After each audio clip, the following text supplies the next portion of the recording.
Welcome to PA Wealth and Investment Services Group. I am C. Sukman and today in this video I will talk about key stock research inputs of SBI Cards and Payment Services Limited. If you want to decide whether this stock is invest worthy, watch this video till end. So let's begin. SBI Cards and Payment Services is the second largest purely credit card issuer in India with almost 1.18 crore credit cards. SBI Cards was launched in October 1998 by State Bank of India and GE Capital. It incorporated as SBI Cards and Payment Services Private Limited and headquartered in Gurgaon, Haryana. Then in December 2017, State Bank of India and the Carlyle Group acquired GE Capital's stake in SBI Cards and Services. In March 2020, SBI Cards and Services became the first pure-play credit card company to list on stock exchanges in India. Within a short span of 10 months from inception, the company achieved a credit card customer base of 1 lakh. SBI Cards and Services Limited entered the 1 million card club in 2002 and crossed 2 million credit card base in 2005। तो अब जानते हैं SBI cards and payment services का market share क्या है। पहले देखते हैं जो कार्ड्स इन फोर्स हैं, मतलब the issued and the outstanding cards, उसमें कंपनी का मार्केट शेयर क्या है। The company is ranked second in terms of both cards in force as well as spends on cards. Company का market share grow हुआ है 19.1% in FY21 from 18.3% in FY20 in terms of cards in force to customers. तो ये है FY14 से लेके FY21 तक का कंपनी का market share that has increased actually from 15% to 19% from 2014. And similarly, SBI Cards and Payment Services का market share increased in terms of card spends as well. In 2014 and it was 11%. जो FY21 के and में हो गया 19.4%. So there has been a substantial increase. Then in terms of peers of SBI Cards and Payment Services, the company ranks second after HDFC Bank. So the top 5 players are HDFC Bank, SBI Cards, ICICI Bank, Axis Bank and then Citibank.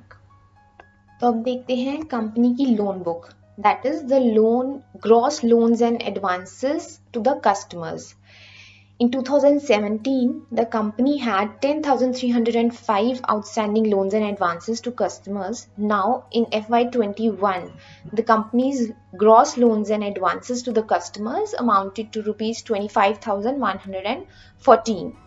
So, the company's total loan portfolio comprises main segment of 98% retail and just 2% of corporate segment. The company's loans and advances have shown a consistent and robust growth, जो कि आप इस chart में देख सकते हैं. Now let's see what is the customer segmentation of SBI Cards and Payment Services. 85% of the clients are the salaried employees and rest 15% is the self-employed segment. Then the age group of the customer segments of the customers is maximum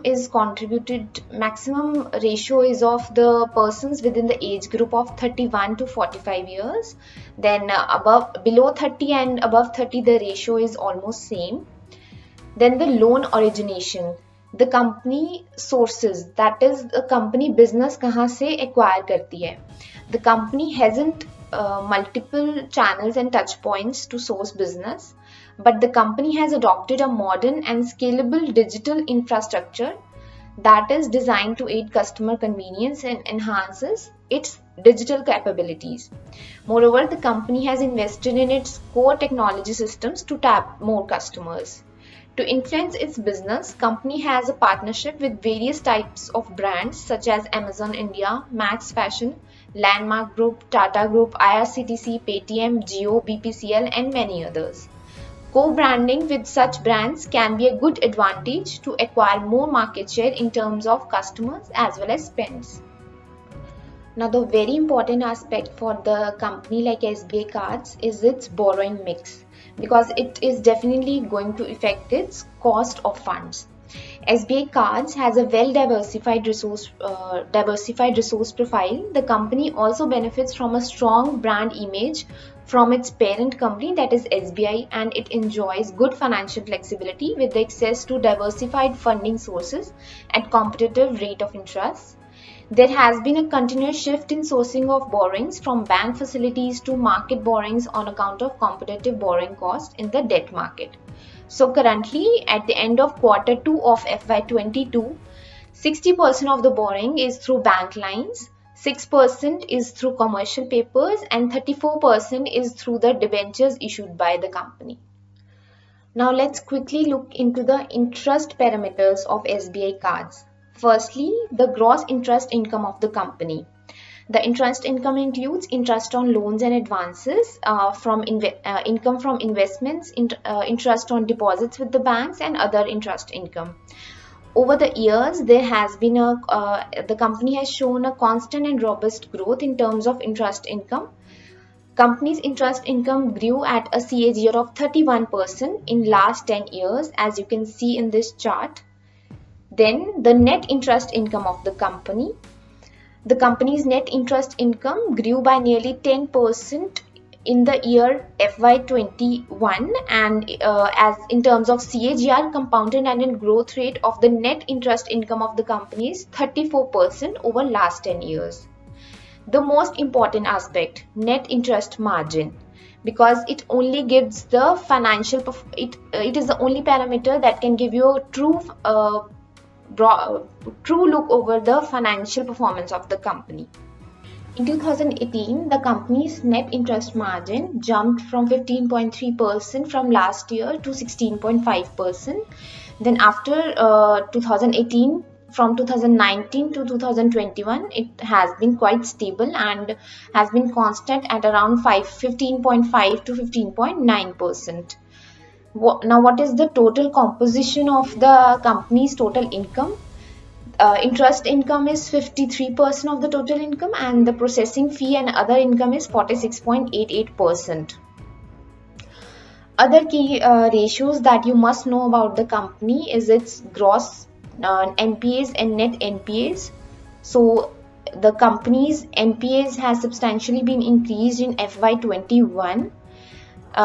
Otherwise, the company's asset quality has been stable over the years. The company's net NPAs increased from 0.67% in FY20 to 1.15% in FY21.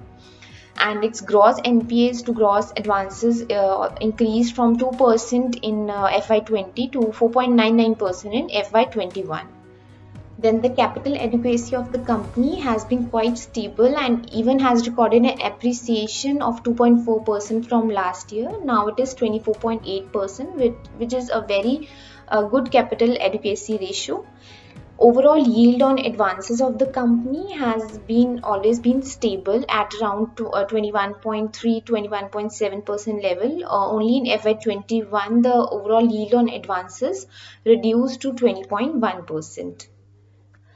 Quite an important expense of the company is its advertisement and sales promotion. Being a brand, it incurs continuous advertisement and promotion expenses. So it has been over the years, it has been kept from 12 to 15%, and even in FY21 they were 15.95% as a percentage of net sales, as you can see in this chart. So next, this snapshot, that is the financial snapshot of SBI Card and Payment Services, can give you an overall view of the financial performance of the company over last 10 years. SBI Cards and Payment Services operating income has shown a robust growth over the years. Its operating income grew at a CAGR of 33% over last 10 financial years, which is a very good ratio.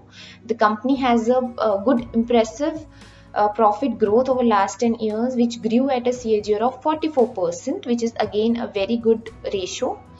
The PAT margin has shown a mixed growth over the last 10 years, but has been quite stable over the years. The company is maintaining a healthy record of ROA, return on assets, and return on equity that has been even expanded. That was even expanded in last year. The ROA increased from 4.86 to 5.53.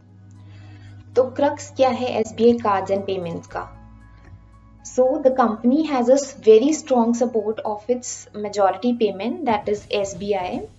70% of stake is held by SBI Bank, so it is a very strong support.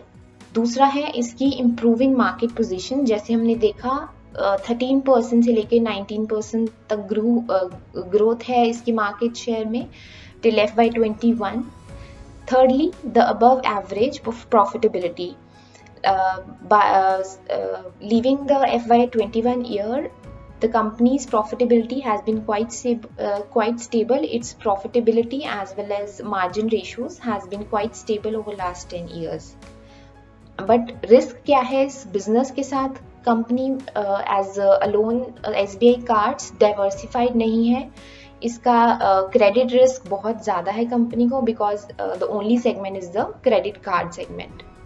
Now, if you want to know what is the management's outlook for SBI Cards and Payment Services, you have to read about the company in detail on our blog. That's all for today. You can read in detail on our blog. The link has been given in the description box. Thanks for watching. Like, comment and share this video. Also subscribe our channel for latest updates. This is CA Sukhman signing off. Take care and keep investing.